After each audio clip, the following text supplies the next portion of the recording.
Hello everyone, welcome back to the class. We were discussing about the chapter Print Culture and the Modern World, and today we will discuss about the India and the impact of India, the printing press impact in India. Okay, so let's talk about the country India, that how the expansion of printing come into India. So the heading is India and the world of print. Let's talk about the India. When we talk about our country India, in the past time there will be the printed manuscripts were available in all over the world. But mostly when we talk about the India, on the palm leaves, the manuscript were written. Palm leaves, that was very fragile and they were not easy to carry. इनको ले जाना, carry करना आसान नहीं था. So that was a problem. So what the resolution? Problem का solution क्या निकला, किस तरह सोल्व किया गया? अगर देखा जाए तो हम डिस्कस कर चुके थे कि something about the 16th century या 16th सेंचुरी के आते आते प्रिंटिंग प्रेस वर्ल्ड के अंदर या यूरोप को लेकर हम बात कर रहे हैं तो डेवलप होने लगी थी. साथ में हम बात करें अगर, जैसा हमने देखा था चाइना के अंदर वुड ब्लॉक प्रिंटिंग की स्टार्टिंग हो चुकी थी 6th सेंचुरी के अंदर. अगर हम बात करें in the 8th century Japan के अंदर भी वुड ब्लॉक प्रिंटिंग का आविष्कार हो चुका था. और अगर हम बात करें 1295 इटली मार्को पोलो को लेकर तो वहाँ पर भी वुड ब्लॉक प्रिंटिंग स्टार्ट हो चुकी थी. बट इन द सेंस अगर हम बात करते हैं इंडिया को लेकर तो जो मनुस्क्रिप्ट थी उसके अंदर चेंजेस कब देखने को मिले या प्रिंट स्टार्ट कब होती है. इंडिया के अंदर प्रिंट का आना काफ़ी लेट स्टार्ट हुआ वैसे तो, क्योंकि यहाँ पर जो कॉलोनियल गवर्नमेंट थी वो रूल कर रही थी, तो कॉलोनियल गवर्नमेंट के ही वजह से इंडिया के अंदर भी प्रिंट का आविष्कार हुआ. वैसे ऐसा नहीं है कि इंडिया के अंदर राइटर्स नहीं थे या बुक लिखी नहीं जाती थी. पहले यहाँ पर भी कैलीग्राफर्स के द्वारा कैलीग्राफी एक स्टाइलिश राइटिंग के रूप में बुक्स को लिखा जाता था, हैंड रिटन डॉक्यूमेंट के रूप में. साथ में ही मनुस्क्रिप्ट पुराने टाइम से ही चली आ रही थी जो कि पाम लीव्स के ऊपर लिखी जाती थी. तो आइए बात करते हैं इंडिया को लेकर के. India had a very rich and old tradition of hand written manuscript in Sanskrit language, Arabic language, Persian language as well as in various vernacular languages. When we talk about the vernacular languages, the language that is spoke or the speak in a particular region, किसी एक personal हिस्से के अंदर, एक reason के अंदर जिस language को बोलने के लिए most of the public use करती है उसे हम क्या बोलते हैं, वर्नाकुलर लैंग्वेज या उस पार्टिकुलर एरिया की लैंग्वेज. हमने देखा है हमारा इंडिया जो है वो लिंग्विस्टिक स्टेट्स के रूप में डिवाइड है, तो यहाँ पर भी डिफरेंट स्टेट्स के अंदर अलग अलग लैंग्वेज बोला जाता है और लोकल एरिया के अंदर उस स्टेट की लैंग्वेज के भी डिफरेंट लैंग्वेज आपको देखने को मिलती है. जैसे हम राजस्थान को लेके बात करें, मारवाड़ी रीजन के अंदर आपको मारवाड़ी लैंग्वेज देखने को मिलेगी. अगर हम बात करें राजस्थान के अंदर ही तो यहाँ पर अगर हम जाएंगे मेवाड़ के अंदर तो आपको मेवाड़ी लैंग्वेज देखने को मिलेगी. अगर हम जाएंगे हाडोती रीजन में तो आपको हाडोती लैंग्वेज देखने को मिलेगी. तो इससे हम एक तरीके से वर्नाकुलर लैंग्वेज बोल सकते हैं. Manuscript continue to be the produce till well after the introduction of print down the late 19th century. अब मैन्युस्क्रिप्ट को लेके बात की जाए, पुराना ट्रेडिशन चलता हुआ रहा था, तो ऐसा नहीं है कि चेंजेस जब देखने को मिले वुड ब्लॉक प्रिंटिंग जब आना स्टार्ट हुआ तो एकदम से ही इनोवेशन के साथ ही मैन्युस्क्रिप्ट का यूज करना बंद कर दिया हो. नहीं, continuous still about the 19th century इसका यूज होता रहा इंडिया के अंदर. Manuscript were however very expensive and fragile and had to be handled carefully. जैसा मैंने आपको बताया पाम लीव्स के ऊपर लिखी जाया करती थी, तो इतना आसान नहीं था कि इसे हम हैंडल कर सके, इसे कैरी कर सके, एक स्थान से दूसरे स्थान पर इसे ले जा सके. That was a big problem, बहुत बड़ी समस्या थी. And they could not be read easily as they script were written in different styles, so the manuscript were not widely used in everyday life. और इन्हें परचेज करना भी इतना easy नहीं था, काफ़ी महंगी और हैंड रिटन हुआ करती थी. तो मोस्टली आपको पता है चीपर तो होगी ही नहीं, चीपर नहीं होगी, एक्सपेंसिव होगी, तो केवल रिच सोसाइटी या रिच पर्सन या एरिस्टोक्रेटिक पर्सन ही इंडिया के अंदर भी इसे पढ़ पाते थे. Print comes to India.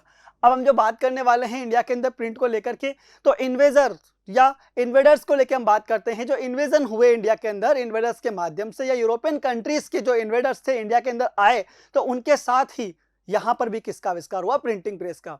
Different part को लेकर हम बात करते हैं अगर, तो डिफरेंट टाइम के अंदर यहाँ पर हमें चेंजेस देखने को मिले प्रिंट के अंदर. जैसे कि हम बात करें कोंकण रीजन को लेकर, हम बात करें तमिल रीजन को लेकर, तो यहाँ अलग अलग टाइम पर हमारे यहाँ पर इन्वेडर्स के रूप में डचीज, फ्रेंचीज, जर्मन, स्पेनिश और यहाँ हम बात करें लास्ट में ब्रिटिशर्स को भी लेकर, तो वो सब लोग आए थे. तो उन्होंने अपने अकॉर्डिंग, अपनी लैंग्वेज के अकॉर्डिंग यहाँ पर प्रिंट का स्टार्ट करना जारी रखा या स्टार्टिंग की. तो आइए बात करते हैं.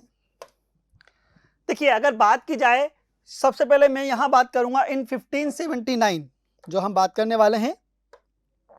इन 1579 द कैथोलिक प्राइस्ट, प्रोटेस्टेंट और कैथोलिक, आपने सुना होगा नाम क्रिश्चियनिटी के अकॉर्डिंग।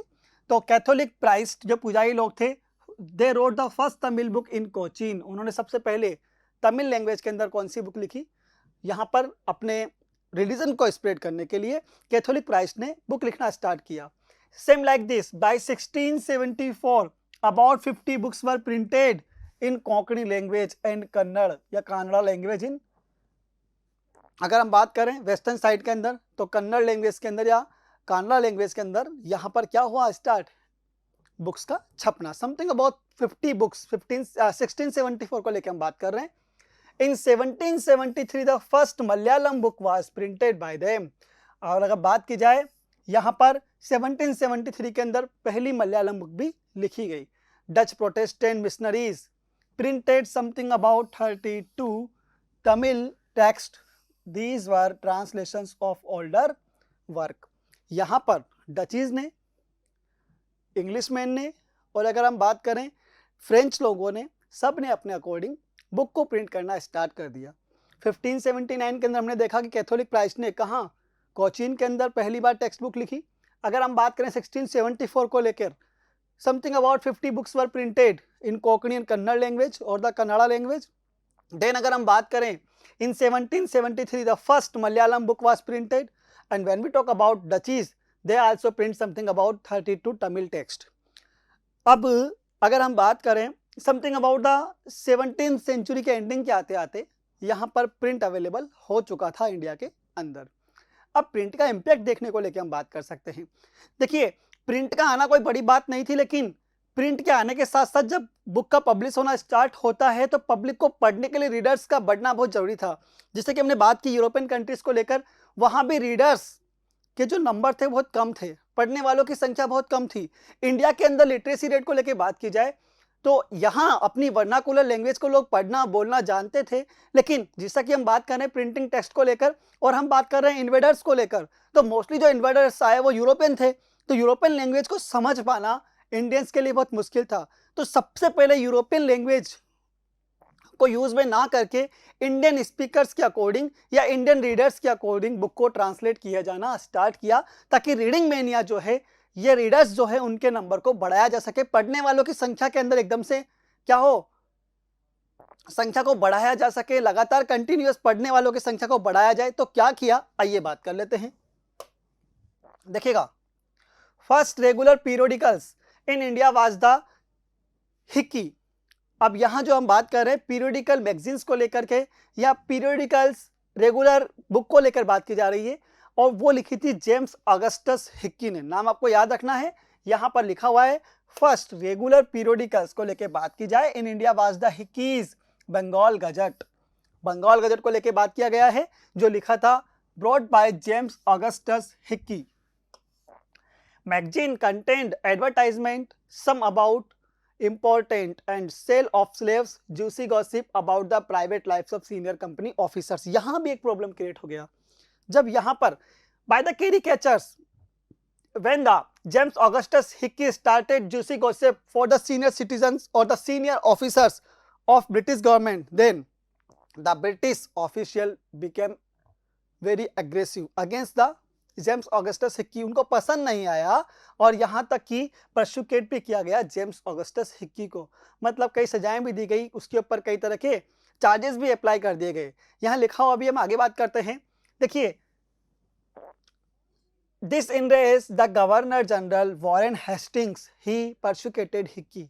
यहाँ मैंने बताया आपको कि हिक्की को प्रोसिक्यूट किया गया and encouraged publication of officially sanctioned newspaper that could counter the flow of information that damage the image of colonial government। कहा गया कि अगर इस तरह की गॉसिप सीनियर ऑफिसर्स को लेकर की जाएगी इन द न्यूज़पेपर, देन सीधी सी बात है इससे ब्रिटिश गवर्नमेंट का इमेज जो है वो डाउन होगा। इसलिए इमेज को बचाए रखने के लिए, बनाए रखने के लिए क्या करना है, आपको इस तरह का न्यूज़पेपर के अंदर पब्लिश नहीं करना है, या पीरियोडिकल्स के अंदर किसी भी तरह की बुराई जो है या गॉसिप जो है ब्रिटिश गवर्नमेंट के ऑफिसर्स को लेकर वो पब्लिश नहीं करनी है। देन व्हाट हैपन, आइए बात कर लेते हैं आगे। end of the 18th century, a number of newspapers, journals appeared in print. Indians also began to publish the newspaper or the magazines. और जो हम बात करते हैं, first to appear was the weekly Bengal Gazette.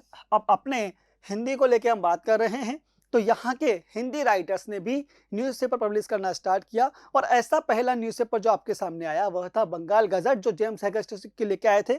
वो English language में था। यहाँ हम जो बात करते हैं वो यहाँ की वर्नाकुलर लैंग्वेज को लेकर बात की जाएगी। Brought out by the Gangadhar Bhattacharya. आगे बात कर लेते हैं religious reforms and the public debates. देखिए, जैसा हमने यूरोपियन कंट्रीज को देखा था कि जब एकदम से प्रिंट का आना स्टार्ट हुआ तो रिलीजियस डिबेट सब जगह स्टार्ट हो गई थी। चाहे से हमने मार्टिन लूथर को लेके बात की या मेनाक्यो को लेके बात की। यहाँ इंडिया के अंदर भी कुछ ऐसा ही चेंजेस हमें देखने को मिला। अब जो इंडियंस थे, जब उन्होंने बुक को पढ़ना स्टार्ट किया तो उन्हें मालूम चलने लगा या इंडिया के पर्सन्स को मोटिवेट करना, इंस्पायर करना काफ़ी ईजी हो चुका था। उन्हें एक साथ मास कम्युनिकेशन करना लोगों के लिए काफ़ी ईजी बन चुका था by the medium of newspaper, by the medium of periodicals. अब ये सिस्टम काफ़ी ईजी था कि लोगों को इस तरह से समझाया जाए। तो आइए बात कर लेते हैं।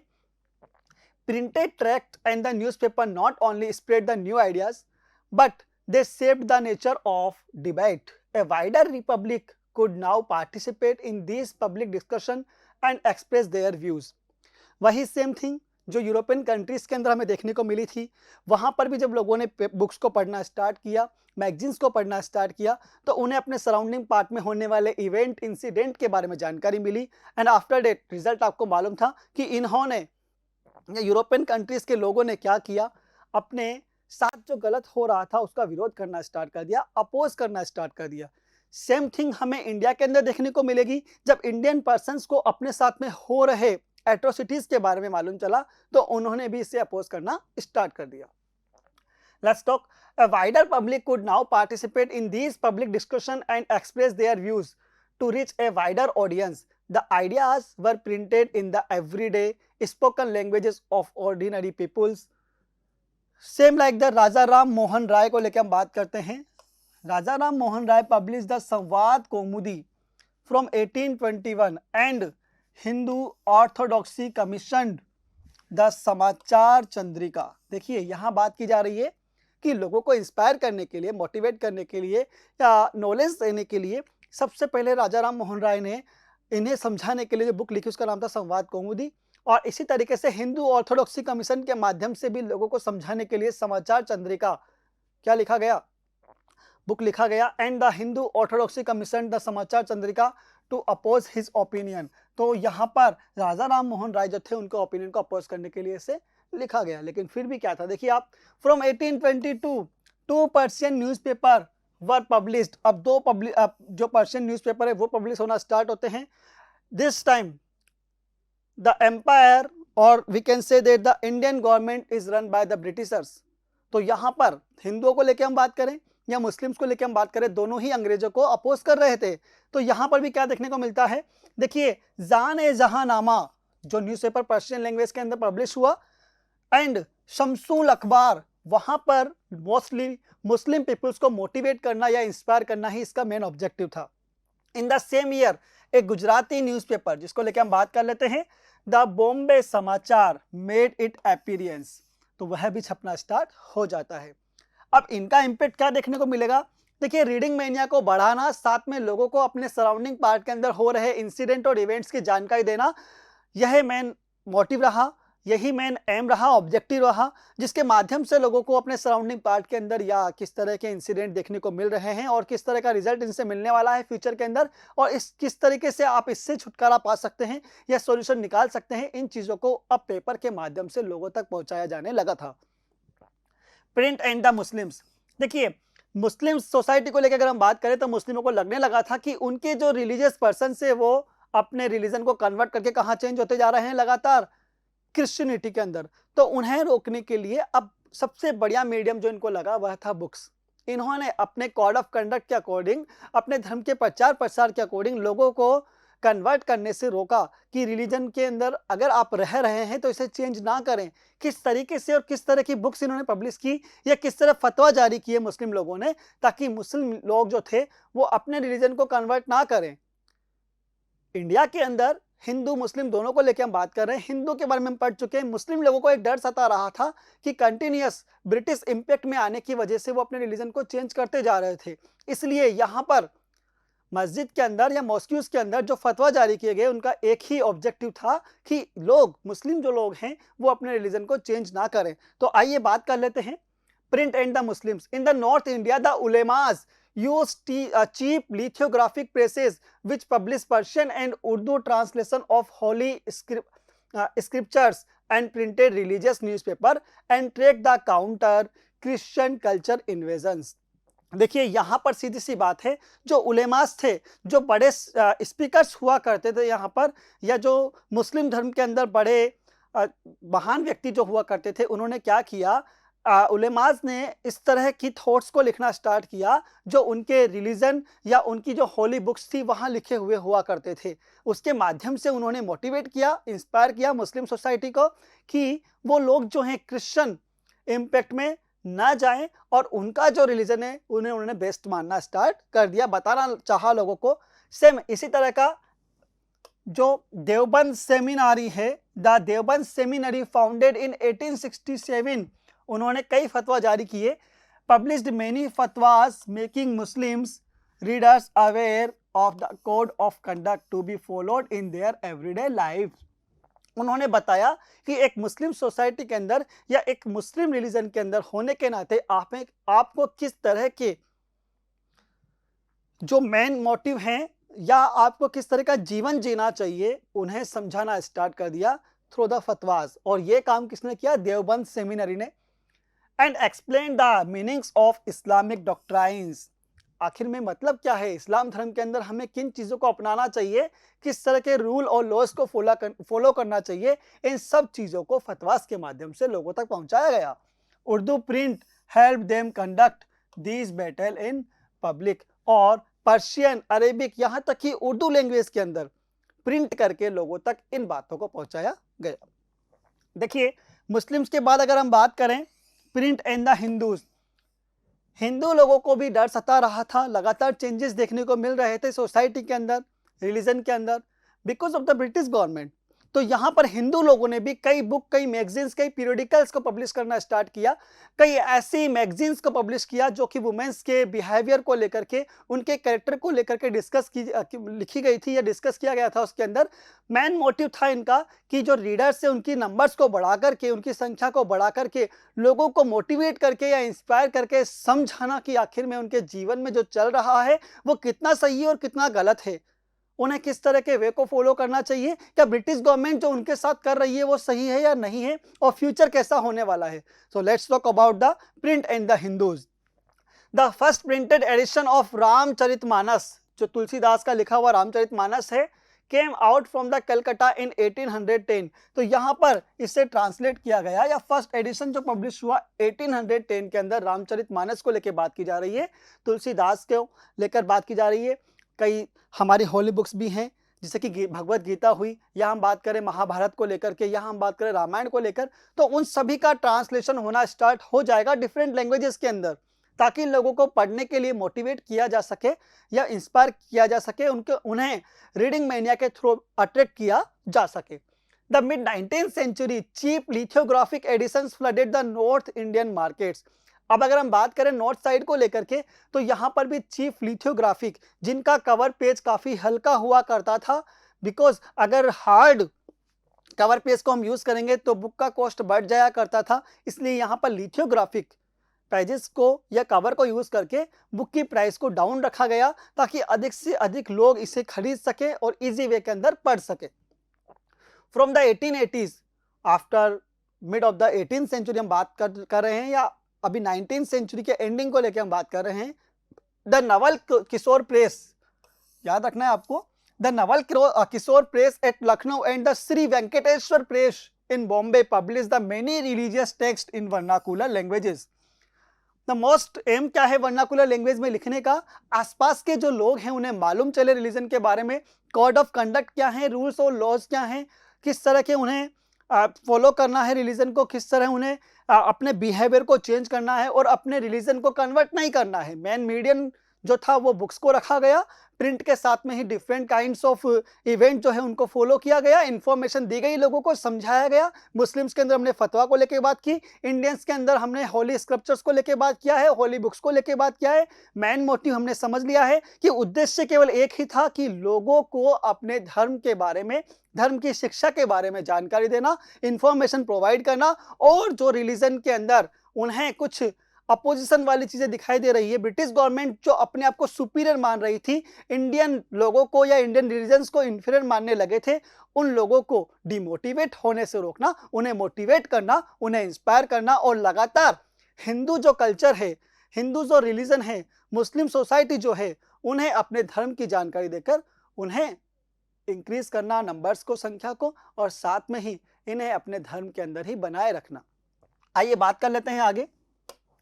Religious text and the books started reaching a very wide circle of people, encouraging debates and controversies within and among different religions। अब देखिए, जब जानकारी मिलने लगी लोगों को अपने धर्म के बारे में, लोगों को समझ में आया कि आखिर चल क्या रहा है इंडिया के अंदर, तो अब लगातार डिबेट और डिस्कशन बढ़ने लगे, चाहे वो ब्रिटिश गवर्नमेंट और इंडियंस के बीच में हो, चाहे वो मुस्लिम्स और हिंदू के बीच में हो। लेकिन अब डिबेट्स और अपोजिशंस वाले, डिस्कशन वाले सीन हमें दिखाई देने लगे थे because of the development of print. Print did not only stimulate the publication of conflicting opinions amongst the communities, but it also connected the communities and people in different parts of India, creating pan-Indian identities। अब लोगों ने न केवल अपनी vernacular language के according अपने आसपास वाले सराउंडिंग एरियाज के अंदर डिबेट्स या डिस्कशन करना स्टार्ट किया, but when we talk about the all over the country, सारे इंडियन पार्ट को लेकर अगर हम बात करें, तो जैसा कि हमें मालूम चल रहा है कि प्रिंट का आविष्कार होने की वजह से बुक्स या रीडर्स का नंबर जो है लगातार इंडिया के अंदर बढ़ता जा रहा था, तो अब सराउंडिंग पार्ट्स के अलावा पूरे होल कंट्री के अंदर डिबेट और डिस्कशन होने लगे थे, या इंडियन थॉट्स जो है, इंडियन आइडेंटिटीज जो है लोगों तक पहुंचने लगी थी। Then the next, new forms of publication. देखिए, अब लोगों की लिटरेसी रेट को लेकर बात की जा रही है, संख्या को बढ़ाना मेन मोटिव है, लोगों को अब अच्छा लगने लगा है बुक्स को पढ़ना, उनको रिलीजन के बारे में जानकारी मिलने लगी है। लेकिन अभी तक भी केवल जो पढ़े लिखे लोग थे वही बुक को ज़्यादा पढ़ पा रहे थे। तो जिस तरह यूरोप के अंदर हमने वुमेन्स के लिए बुक को अलग से पब्लिश करना स्टार्ट कर दिया, अलग से प्रिंटिंग प्रेस का आविष्कार हुआ, same like this time India के अंदर भी वुमेन के लिए अलग से बुक को पब्लिश किया गया, मैगजीन्स पब्लिश की गई। Same like European countries, India के अंदर भी चिल्ड्रंस से रिलेटेड प्रिंटिंग प्रेस को जनरेट किया गया, डेवलप किया गया, ताकि बच्चों के लिए भी बुक को पब्लिश किया जा सके। सेम लाइक अगर हम बात करें, जिस तरह यूरोपियन कंट्रीज के अंदर वर्कर्स के लिए लाइब्रेरीज को ओपन किया गया था, इंडिया के अंदर भी डेवलपमेंट हुआ ताकि अधिक से अधिक द नंबर्स ऑफ रीडर्स जो हैं उसे इंक्रीज किया जा सके। तो आइए बात करते हैं न्यू फॉर्म्स ऑफ पब्लिकेशन। यहाँ printing created an appetite for new kinds of writing, as more and more people could now read, they wanted to see their own lives, experiences, emotions and the relationship reflected in that they read। देखिए, अब लोगों को book पढ़ने के बाद मालूम चला कि रियलिटी क्या है, सच्चाई क्या है, उनका जीवन जो चल रहा है वो आने वाले टाइम में कैसा होने वाला था या कैसा होने वाला है, और चेंजेस जो उनको दिखाई देने वाले थे। सराउंडिंग पार्ट को लेकर हम बात कर रहे हैं, यूरोपियन कंट्रीज के अंदर प्रिंट रिवॉल्यूशन के साथ में किस तरीके से फ्रेंच रिवॉल्यूशन स्टार्ट हुआ 1789 के अंदर, उसके इम्पैक्ट क्या रहे, रिजल्ट क्या निकला, किस तरह से लोगों ने अपोज किया। मार्टिन लूथर ने, अगर हम बात करें कैथोलिक क्रिश्चियनिटी को लेकर के, तो आपको पता है हमने मेनाक्यों को लेकर बात किया, किस तरीके से उन्होंने अपोज किया रिलीजन के अंदर होने वाली कुछ बुराइयों का, या पॉप्स का या सीनियरिटी का कैसे विरोध किया। इन सब चीज़ों का इम्पैक्ट हमें कहीं ना कहीं इंडिया के अंदर भी अभी देखने को मिल रहा था बाय द बुक्स और द प्रिंट। फर्स्ट जो चीज़ हम देखने वाले हैं कि किस प्रकार से नया पब्लिकेशन हमें देखने को मिला in the forms of novel. अगर हम बात करें नॉवेल को लेकर के, a literary form which had developed in Europe ideally cater to the need, it opened up new worlds of experience and gave a vivid sense of diversity of human lives। देखिए, world के अंदर जब Naval society को लेकर हम बात करते हैं, नवल्स उपन्यास का छपना स्टार्ट हुआ, तो एक नॉवल जो है काफ़ी लेंथी हुआ करता था, जिसके अंदर पेजेस काफ़ी ज़्यादा होते थे, तो उसके अंदर सराउंडिंग पार्ट से लेकर के जितने भी इवेंट्स हमें देखने को मिलते थे वो कंप्लीट इन्फॉर्मेशन हमें किसी भी चीज़ के बारे में दे दिया करता था। तो जब यूरोपियन नॉवेल्स को हमने पढ़ना स्टार्ट किया या यहाँ के राइटर्स ने पढ़ना स्टार्ट किया और साथ में राइटर्स ने अपने रीडर्स के अकॉर्डिंग, इंडिया के अकॉर्डिंग उसे ट्रांसलेट करना स्टार्ट किया, कई चीज़ें इंडिया के माध्यम से या इंडियन पीपल के लिए अवेलेबल करवाई, तो कहीं ना कहीं चेंजेस हमें इंडिया में भी देखने को मिला। मीन्स हम कह सकते हैं कि इंडिया के अंदर ही प्रिंट आने के बाद में नॉवेल छपना स्टार्ट हो गए। Second, new literary forms, lyrics, short stories, ऐसे और द कैरिकेचर्स और we can say that the folklores, folk tales, इन सभी चीज़ों को अब प्रिंट के माध्यम से बुक के अंदर पब्लिश करना स्टार्ट कर दिया, जिसकी वजह से human lifes and the intimate feelings about the political and social rules that shaped such things, ये सब चीज़ें हमें उनके माइंड में देखने को मिली। कई फीमेल एलिगोरीज को लेकर बात कर चुके हैं जो आगे देखने को मिलेगी हमें वुमेन के अंदर। Then the third, by the end of the 19th century a new visual culture was taking shape with the setting up of an increasing number of printing presses। लगातार प्रिंटिंग प्रेसेस डेवलप्ड होती जा रही थी, India के अंदर भी उनकी संख्या लगातार बढ़ती जा रही थी। Visual images could be easily reproduced in multiple copies. अब जिस तरीके से हमने न्यूयॉर्क के अंदर एम हॉय के द्वारा किए गए इनोवेशन को लेकर बात की थी, यहाँ पर भी लगातार इंडिया के अंदर कई इनोवेशंस ऐसे हुए जिसकी वजह से अब इजी वे के अंदर मल्टीपल कॉपीज को इंडिया में प्रिंट किया जा सकता था। These prints began shaping popular ideas about the modernity and tradition, religion and politics and the society and the culture। यहाँ अब easy way के अंदर multiple copies के माध्यम से या through the printing press we can easily put the idea of modernity, tradition, society and culture into the books। books के अंदर हम easy way के अंदर इसे publish कर सकते थे। By the 1870s, the caricatures and the cartoons were being published in the journals and the newspapers, commenting on the social and political issues. There were imperial caricatures lampooning nationalist as well as nationalist cartoons criticizing imperial rule। यहाँ पर कई तरह के caricatures और cartoon ऐसे बनाए गए जिनका मेन मोटिव क्या था कि लोगों तक बात पहुंचाई जाए कि किस तरह की एट्रोसिटीज ब्रिटिश गवर्नमेंट इंडियन के साथ में कर रही है और किस तरह के चेंजेस उन्हें सोसाइटी के अंदर लाने हैं। Then women and the print. अब देखिए सबसे पहले जो यहाँ पर हम बात करने वाले हैं, डिस्कस करने वाले हैं कि क्या चेंजेस हमें देखने को मिला, वुमेन को लेके बात की जा रही है।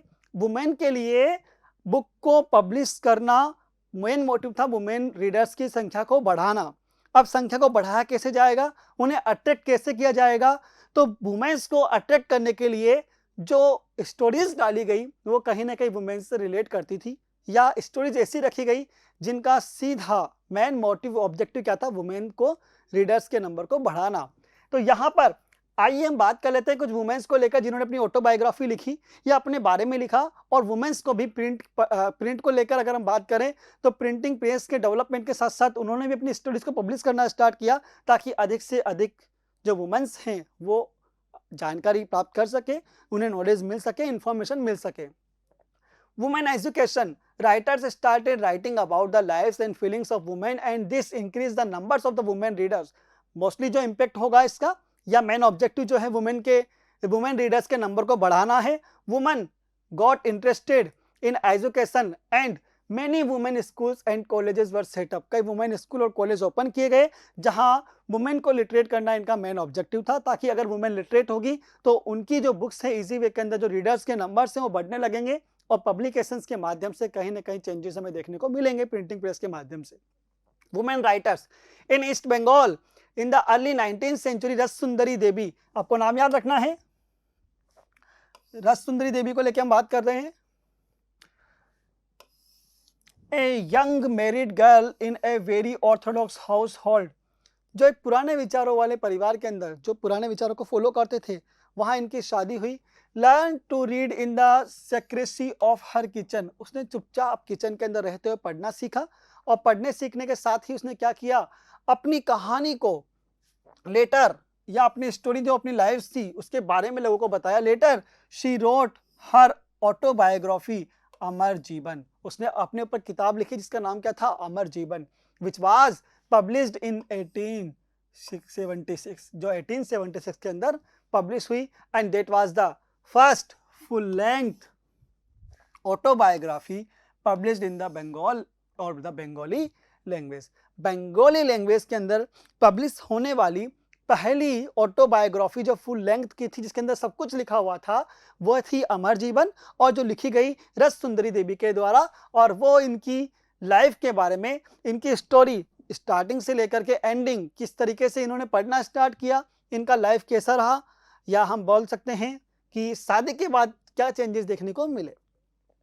From the 1860s many Bengali women writers like the Kailash Basini Devi, उन्होंने किताब लिखी highlighting the experiences of women, जहां पर वुमेन के अनुभवों को लेकर उन्होंने लिखना स्टार्ट किया, हाईलाइट किया।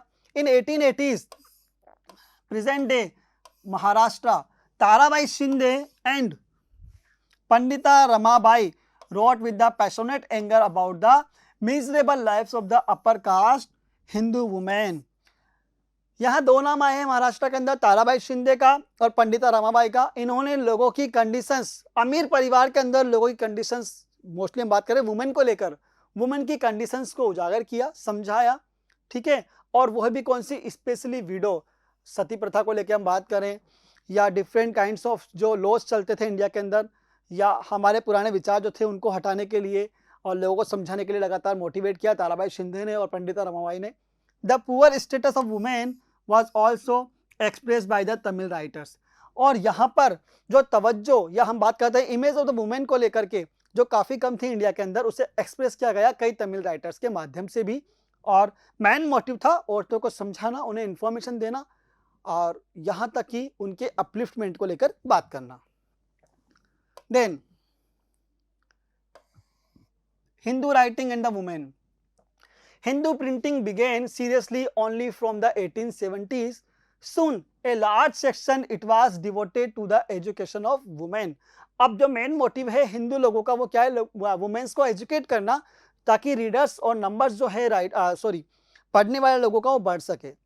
Then the new journals in the early 20th century, the journals written by the women became very popular in the which women's education, और धीरे धीरे विडोहुड, और हम बात करें अगर विडो रीमैरिज एक्ट को लेकर के जो डिस्कस किए गए, जहां पर औरतों की इमेज जो थी उसे अपलिफ्ट करना या उसके अंदर रिफॉर्मेशन लाना, मेन चेंजेस देखने को हमें मिले।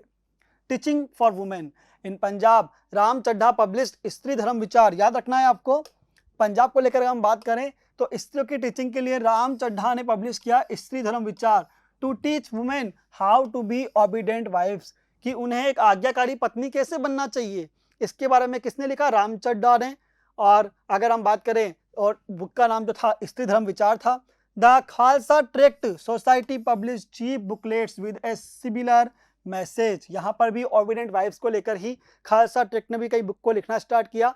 इन Bengal an entire area in central Calcutta the Battala was devoted to the printing of popular books. Peddlers, petty peddlers को लेकर हम बात कर रहे हैं, पैदल बेचने वाले किताब जो लोग होते हैं। Peddlers took the Batla publication to homes, enabling women to read them in their leisure time। जो इनके पास समय बचता था उस समय पर औरतें बुक को पढ़ पाए, इसलिए पेडलर्स ने बाटला हाउस के अंदर बनने वाली बुक को कहां तक पहुंचाया, औरतों के घरों तक। Now let's talk about the print and the poor people. यहाँ हम वर्कर्स की तरह ही बात करने वाले हैं।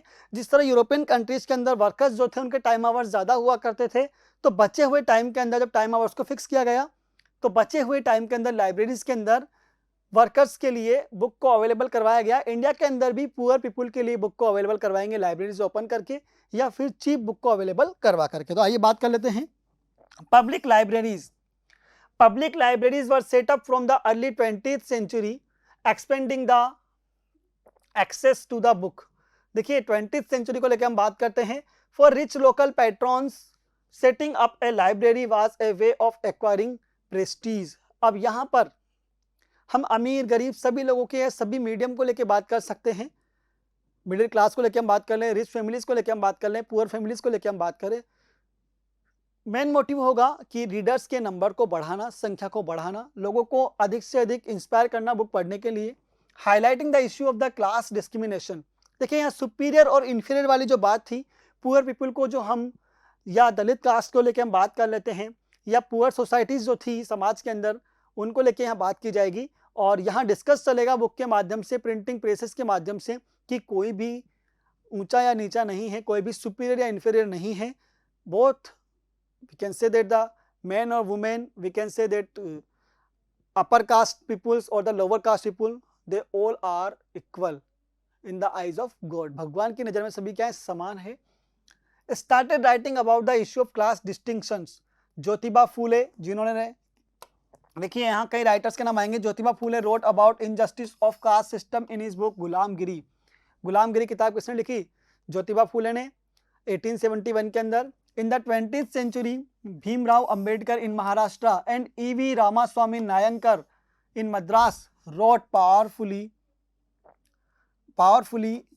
on caste, and their writings were read by the people all over the India. E.V. Ramaswamy को लेकर नाम चला है यहाँ पे, B.R. अम्बेडकर का नाम यहाँ पे आया है. दोनों ने ही लोगों के अपलिफ्टमेंट के लिए, दलित के अपलिफ्टमेंट के लिए, रिफॉर्म के लिए कई बुक को लिखना स्टार्ट किया. Local protest movement and the sect also created a lot of popular journals and tract criticizing ancient scriptures and envisioning a new and just future. देखिए यहाँ पर जो मेन मोटिव था वो रिफॉर्म करना या पुअर पीपुल्स के अपलिफ्टमेंट को लेकर बात की जा रही थी बुक के माध्यम से, चाहे वो भीमराव अंबेडकर हो, ज्योतिबा फूले हो, ई.वी. रामास्वामी हो. इन सभी ने अपने टेक्स्ट के अंदर, अपनी बुक्स के अंदर लोगों को मोटिवेट करना स्टार्ट किया और इक्वलिटी को लेकर बात की, और यहाँ तक कि for the upliftment of the society और ऑफ द पुअर पीपुल, यहाँ मेन चेंजेस देखने को मिले. Poor workers in the print. Kashi Baba, एक Kanpur mill worker, wrote the published छोटे और बड़े का सवाल. यहाँ याद करना है आपको for the exam of NTSC. Kashi Baba ने कानपुर मिल वर्कर जो थे उन्होंने लिखा, पब्लिश किया छोटे और बड़े का सवाल. कब? 1938 के अंदर. The poems of another Kanpur mill workers who wrote under the name of Sudarshan Chakra between 1935 to 1955 were brought together and publish in a collection called Sachchi Kavitayen. Sudarshan चक्र ने भी यहाँ पर या उनकी कविताओं को माध्यम से लोगों को समझाना स्टार्ट किया, और जो कविताएं यहाँ पर देखने को मिली उनका नाम था Sachchi Kavitayen. By the 1930s, Bangalore cotton mill workers set up libraries to educate the poor persons, और we can say the mill workers, और the main motive was development of readers और increase the numbers of readers in the society. Workers को लेकर हम बात कर रहे हैं, सोसाइटी के अंदर नंबर्स को बढ़ाना ही इनका मेन मोटिव था. नाउ द लास्ट और the ending of this chapter, print and the censorship. देखिए लगातार कंटिन्यूअस रीडर्स की संख्या बढ़ती जा रही थी. वुमेन को लेकर हम बात करें, पुअर पर्सन को लेकर हम बात करें, रिच सोसाइटी को लेकर हम बात करें, इंटेलेक्चुअल्स को लेकर हम बात करें, सभी को अब बुक्स का वैल्यू समझ में आने लगा था. उनकी इंपॉर्टेंस ही देखने को हमें इंडिया में मिलने लगी थी. इसका मेन जो रिजल्ट है वो भी हम समझ चुके हैं. जिस तरीके से यूरोपियन कंट्रीज के अंदर क्रिटिसाइज या अपोजिशन देखने को मिला हमें, यहाँ पर भी इंडिया में सेम चीज होगी. ब्रिटिश गवर्नमेंट को अपोज करना, क्रिटिसाइज करना स्टार्ट कर दिया इंडियंस लोगों ने. तो कहीं ना कहीं अब ब्रिटिश गवर्नमेंट को लग रहा था कि किसी भी माध्यम से, किसी भी तरीके से यहाँ इंडिया के अंदर अब बुक को पब्लिश होने से रोका जाए. क्या होगा? इंडियंस लोगों को रोकने के लिए, या जो मेन मीडियम था बुक्स का, उन्हें रोकने के लिए यहाँ पर सेंसरशिप को इम्पोज किया जाएगा. सो let's talk about the censorship. What was the censorship, और ब्रिटिश गवर्नमेंट आखिर चाहती क्या थी इसके अंदर? सेंसरशिप का सीधा मतलब अगर हम निकालें तो we can say that without the permission of the British censor, the Indians could not talk about the British government, और they can not be criticize about the British government. किसी भी पेपर के अंदर, किसी भी पीरियडिकल्स के अंदर अगर कोई ऐसा सीन हमें देखने को मिल रहा है जहां इंडियंस के द्वारा ब्रिटिश गवर्नमेंट के लोगों की, ऑफिसर्स की, या किसी भी तरह के उनके रूल की बुराई की गई है, क्रिटिसिज्म किया गया है, तो शायद ऐसी न्यूज़ को अंग्रेज लोग नहीं चाहते थे कि बुक के अंदर, पीरियडिकल्स के अंदर, मैगजीन्स के अंदर, नॉवेल्स के अंदर पब्लिश किया जा सके. तो इट वाज सेंसरशिप. सिंपल सी भाषा में केवल अंग्रेजों के लिए अच्छाई को ही आप क्या करें, पब्लिश करें, किसी भी तरह की बुराई उन्हें सहन नहीं होती थी. तो आइए बात करते हैं print and the censorship. Early measures to control the print matter were directed against the Englishmen in India who were critical of company misrule and hated the actions of particular company officers. The company was worried that such criticism might be used by its critics in England to attack its trade monopoly in India. अब British government को लेकर हम बात करते हैं, east India company को लेकर हम बात करें, जब उनके रूल्स को क्रिटिसाइज करना स्टार्ट कर दिया बाय द इंडियंस और द इंडियन राइटर्स, तो नॉर्मली उन्हें लगने लगा कहीं ना कहीं ये क्रिटिसिज्म कहाँ तक पहुंचेगा, इंग्लैंड तक, और शायद इंग्लैंड के माध्यम से उन्हें यहाँ पर रूल करने के लिए, जो उनकी मोनोपोली थी इंडिया के अंदर रूल करने की या ट्रेड करने की, उसमें कई चेंजेस देखने को मिलेगा। So the British government did not want, वो नहीं चाहती थी कि यहाँ इस तरह की बुक्स के माध्यम से लोगों को मोटिवेट किया जाए, इंस्पायर किया जाए, डिस्कशन और डिबेट वाला वातावरण देखने को मिले। So what changes has been came into the India, क्या चेंजेस देखने को मिलते हैं? By the 1820s the Calcutta supreme court, याद रखना है आपको, 1820 के अंदर the Calcutta supreme court passed certain regulations to control the press freedom and the company began encouraging the publication of newspaper that would celebrate British rule.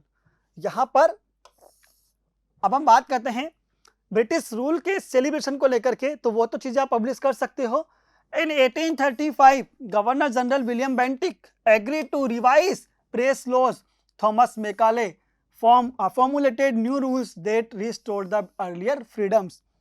अब फिर से यहाँ अर्लियर फ्रीडम्स को लेकर बात की गई है, तो थॉमस मेकाले के टाइम पर फिर से इसे फॉर्मुलेट किया गया। आफ्टर द रिवोल्ट ऑफ 1857 यहाँ हमें चेंजेस देखने को मिलने वाले हैं। After the revolt of 1857 as vernacular newspaper became assertively nationalist, enraged Englishmen demanded a clamp down on the native presses। In 1878, what was Vernacular Press Act? Then your answer will be in 1878 the Vernacular Press Act was passed। So the question is, when was Vernacular Press Act imposed in India? Your answer will be in 1878। What was the Vernacular Press Act? The main motive, it provided the government with extensive rights to censor, report and editorials in the vernacular presses। From now on, the government kept regular track of the vernacular newspaper published in the different provinces। The main motive, that the vernacular languages presses now cannot be imposed or the publish any kind of criticism about the British government, or the news that criticize the rule of British government cannot be published by the Indians or the Indian newspaper और the Indian printing presses. यहाँ vernacular language के according हम बात कर रहे हैं, तो censorship के माध्यम से इन्हें कहीं ना कहीं जो इनकी पावर थी, फ्रीडम था, उसे रोका गया। मोस्टली मोटिव क्या था कि जो क्रिटिसाइज कर रहे थे पेपर्स के माध्यम से या बुक्स के माध्यम से इंडियंस, उसे बंद किया जा सके।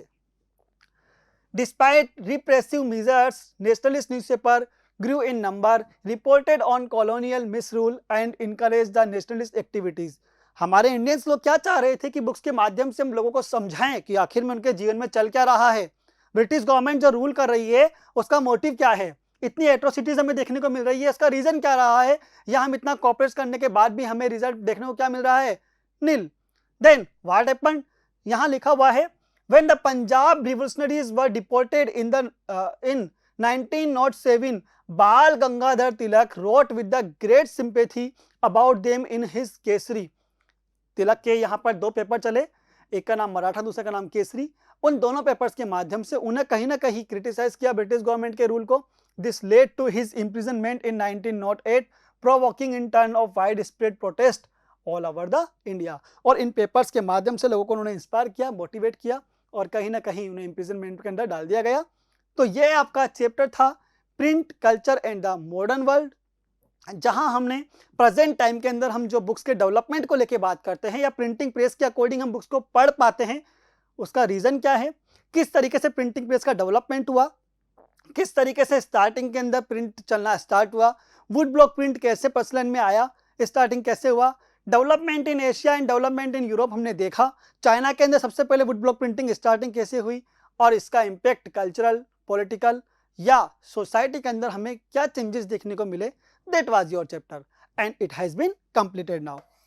सो after this chapter we will discuss about the next chapter, and in this chapter we have the some events also, so you have to learn these all important dates that will be good for you for the NTSC examination. Now bye, take care, thank you.